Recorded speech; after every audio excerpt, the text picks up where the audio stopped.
구속사 책별 설교 사무엘상입니다. 오늘은 사무엘상에서 사무엘상이 31장 13절로 되어 있는데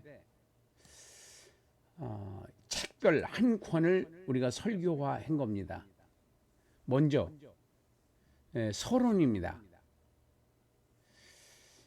이스라엘 왕국 건설 과정에서 세 사람의 사역에 대해서 말씀을 드리겠습니다. 먼저 사무엘의 출생이 기록되어 있습니다. 어떻게 해서 사무엘이 출생하게 됐는지에 대해서 사무엘의 이야기 시작된 배경은 엘리라고 하는 사사겸 대제사장으로 있었던 그 사사시대 말에 혼란스러웠던 때였고, 엘리 제사장의 시대는 점점 저물어가고 있었고, 사무엘의 시대에는 사무엘의 선지자 시대는 밝아오고 있는 시점이 되겠습니다. 그 다음에 이제 4장부터 7장 17절까지는 사무엘이 어떻게 성장을 했나, 이 부분을 기록하고 있는데, 사무엘은 이스라엘 마지막 사사이기도 합니다. 14명의 사사 중에서 12명은 사사기에 기록되어 있고 2명은 엘리하고 사무엘이 되겠습니다. 그리고 엘리나 사무엘은 구원자로서의 사사가 아니라 그 통치자로서의 사사의 모양을 갖추고 있어요. 네, 엘리라고 하는 그 제사장은 그 자식들을 잘 교육을 시키지 못해서 결국은 망하는데 다 죽습니다. 그리고 엘리도 죽고 며느리도 죽고 그 집안이 몽땅 망하고, 거기서 이제 부각되는 분이 바로 부각되는 사람이 사무엘이 되겠습니다. 그러니까 사사 시대에 우리가 350년 동안 그 사사의 역사를 보면은 각자 자기 나름대로 신앙생활을 했다고 사사기 21장에서 마무리를 그렇게 하고 있어요. 거기에서 끝자락을 차지하고 있는 엘리는 최고의 정점을 찍는 부분이 아닐까 싶습니다. 엘리 가문이. 그리고 이제 사무엘이 시작되면서 드디어 이스라엘이라고 하는 그 아직 국가의 체제를 다 갖추지는 못했지만은 그래도 나름대로의 12지파가 쫓겨난 지파도 있지만 대체적으로 노예가 되든지 아니면 노예를 삼든지, 그 이긴 사람들은 노예를 삼고 진 사람은 노예가 되는 그런 혼란스러운 시대였다고 볼 수가 있겠습니다. 여기서 이제 사무엘이 올바르게 하나님과의 관계가 회복되면서 바로 이스라엘 백성들이 점진적으로 신앙의 회복 운동이 전개되고 신앙이 회복되는 모양을 갖추고 있습니다. 그래서 지도자가 얼마나 중요한지 여기서 사무엘을 통해서 다시 한번 확인하는 부분이기도 합니다.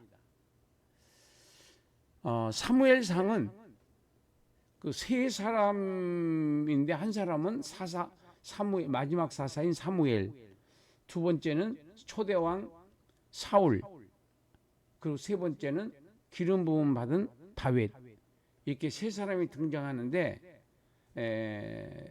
그 세 사람 모두가 다 독특한 부분이 있습니다. 여기서는 이제 8장부터는 사무엘상 8장부터는 이스라엘 백성들은 왕을 요구했고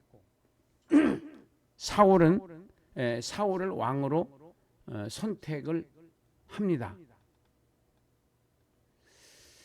그리고 13장부터는 사울이 왕으로 이제 됐는데 벌써부터 이 사울은 빨리 그 타락을 하는데 하나님의 말씀을 불순종함으로 하나님께로부터 버림받는 부분이 나와요. 8장부터 15장 사이에 하나님 앞에서 올바로 서지 못하고 사울은 계속적인 타락의 모습을 나타내고 있습니다.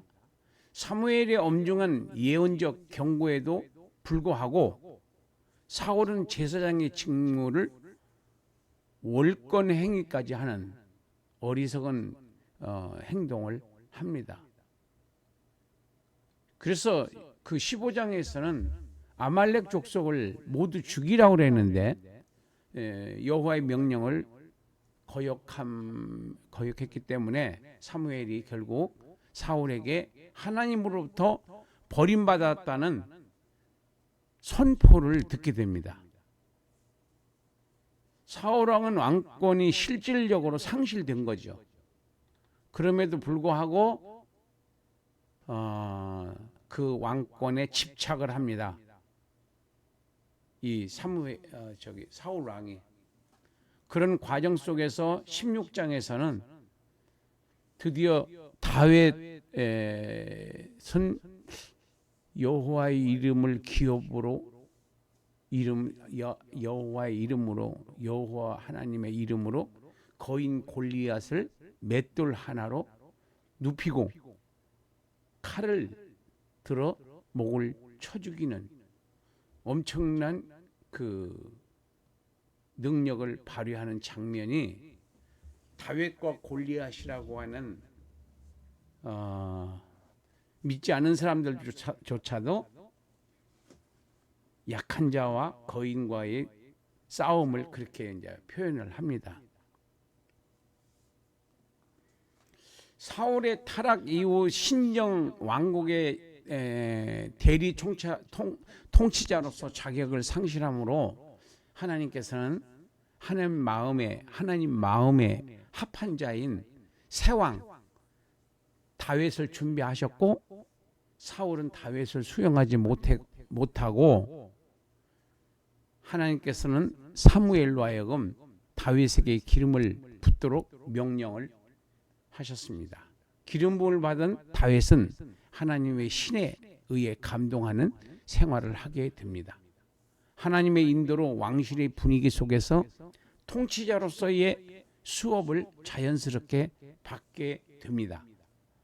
다윗은 블레셋 장군 골리앗을 물리친 사건을 계기로 17장에서 백성들에게 신망을 얻게 되고 한편 사울의 시기와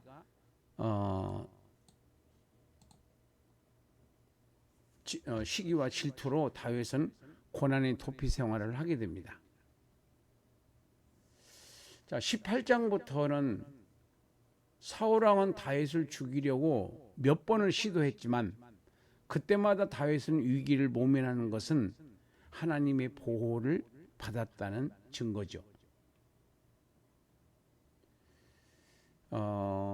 다윗이 사울의 궁정에서 섬긴 일을 언급하고 있는데 특히 다윗과 요나단의 짙은 우정에 그 초점을 맞추고 있습니다. 24장부터 28장까지는 다윗의 신앙과 행적이 나오는데 다윗은 기름 부음을 받은 사울 왕을 자기가 죽이지 않고 심판을 하나님께 맡긴다고 선포를 했습니다. 사울은 무척이나 다윗을 없애려고 노력하지만 하나님께서는 그의 손에 붙이지 않으심으로 그의 생명은 안전하였습니다.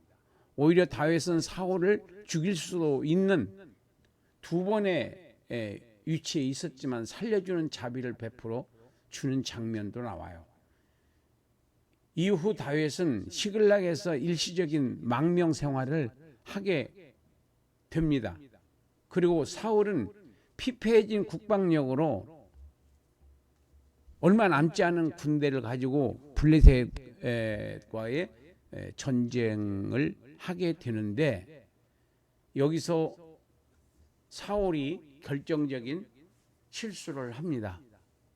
하나님께 완전히 버림받은 사울은 비참한 최후를 맞이하고 있는데, 블레셋과의 결전을 앞두고 사울은 두려워한 나머지 미련하게도 죽은 사무엘에게 묻기 위하여 엔돌에 신접한 여인 무당을 찾아갔지만 그의 문제를 해결치는 못하고 결국 세 아들과 함께 길보아 산에서 전사를 하게 됩니다. 여기서 우리는 하나님을 버린 자의 결말을 볼 수 있습니다. 그리고 다윗이 그 당시는 블레셋 아말렉 족속을 뺏긴 자기 부인과 재산을 다시 쳐서 이기고 다시 찾아오는 장면으로, 사무엘상은 사울이 죽고 그리고 다윗이 아말렉을 치고 돌아오는 것으로 사무엘상은 마무리가 됩니다. 자, 이렇게 해서 이제 사무엘상 전체 내용의 해석을 말씀을 드렸습니다. 자, 여기서는 이제 본론입니다. 모든 성경은 예수님의 생애와 사역에 대한 계시적 예언이라고 하신 요한복음 5장, 누가복음 24장 이런 데에서 모든 성경은, 모든 구약 성경은 내게 대하여 증거하는 것이라고 예수님께서 직접 말씀을 하셨어요. 그래서 우리는 구속사로 반드시 설교는 구속사로 해야지 우리가 딴소리 하지 않고 예수님을 증거할 수 있다고 하는 것을 우리는 명심해야 할 줄 압니다. 자, 예수님은 천국 건설을 위해서 이 땅에 사람으로 오셨습니다. 완전한 대제사장이신 예수님, 완전한 사사이신 예수님, 완전한 왕이신 예수님, 완전한 선지자이신 예수님의 사역으로 인류가 구속을 받는다고 하는 내용이 되겠습니다. 두 번째는 예수님은 하나님의 뜻을 위해서 자기의 모든 것을 다 버리셨습니다. 그러니까 완전한 대제사장, 완전한 사사, 완전한 왕, 완전한 선지자의 사역은 바로 예수님처럼 아버지 하나님의 뜻을 위해서라면 자기를 다 희생할 수 있어야 된다는 그런 해석이 되겠습니다. 세 번째는 만왕의 왕이 되실, 천국에서 만왕의 왕이 되실 예수님은 이 세상에서 어떻게 살고 가셨는가를 우리가 주목해 봐야 됩니다. 그 엄청나신 만왕의 왕이 되신 예수님께서 이 세상에서 멸시와 고난과 죽음을 당하시는 장면을 우리가 볼 수 있습니다. 이는 하늘나라에서 큰 자가 되기 위해서는 이 땅에서 섬기는 자가 되어야 된다고 하신 예수님의 말씀만 하신 것이 아니라 실질적으로 33년 6개월이라고 하는 그 한평생의 그 인생을 완전히 하나님 아버지의 뜻을 위해서 희생의 제물로 십자가에 바치셨어요. 그래서 아버지 하나님께서는 그 제물을 받으시고 바로 저와 여러분들의 죄를 용서해 주시는 길을 예수님께서 열어놓으신 거죠. 자, 여기서 결론입니다. 여기는 그러면 성도는 이 세상에서 사는 목적이 무언가 하면은 천국 건설 현장의 일꾼들이다라고 하는 것을 잊어서는 안 됩니다. 저와 여러분들은 천국 건설 현장의 일꾼들이에요. 천국 건설 현장의 일꾼들. 천국은 천국에서 만드는 것이 아니라 천국은 이 땅에서 만드는 거예요. 이 땅에서 내가 얼마만큼 희생했느냐, 헌신했느냐, 충성했느냐에 따라서 천국에서의 직위가 결정되어진다고 하는 것을 우리가 명심해야 합니다.